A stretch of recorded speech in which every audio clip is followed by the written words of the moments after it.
Welcome ভাগ্যবার্তা অনুষ্ঠান। আশা করি সকলে ভালো আছেন।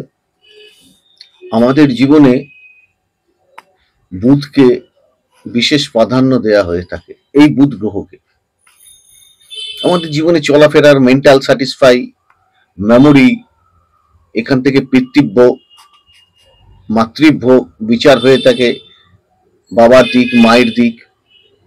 আর এই বুধ গ্রহ আমাদের যদি ড্যামেজ থাকে তাহলে আমাদের নিউরো সিস্টেমটাকে নষ্ট করে দেয়, স্মৃতিশক্তি থেকে আরম্ভ করে এবং নিউরো যাবতীয় রোগ।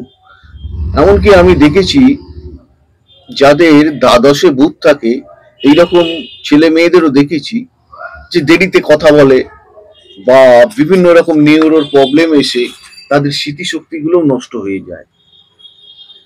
You careful of Mercury planet in your birth chart. আপনার ডিওবিতে দেখবেন বুধ যেখানে বসে থাকে তার আশেপাশে কিন্তু রবি অবস্থান করে। অতএব বুধ যে ঘরে বসে থাকে সেই ঘরে যদি কোনো শুভ গ্রহ বা অশুভ গ্রহের দৃষ্টি পড়ে, পূর্ণ দৃষ্টি মানে সপ্তম দৃষ্টি পড়লে তার কথা মতোই বুধ পরিচালিত হয়। সেই খারাপ গ্রহটা যে ফল দেবে, বুধ তার সাথে সেই ফলগুলো দেবে। বুধ যদি শুভ গ্রহের সাথে দৃষ্টি বিনিময় হয় বা অবস্থান করে তাহলে জানতে হবে যে বেটার দ্যান রেজাল্ট আমাদের জীবনে আসবে।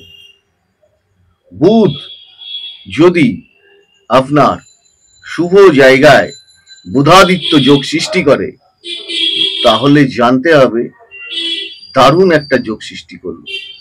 এটা কিন্তু সাধারণত ভাবে মিথুন রাশিতে ভালোভাবে প্রযোজ্য হয় আর কন্যা রাশিতে ভালোভাবে প্রযোজ্য হয়।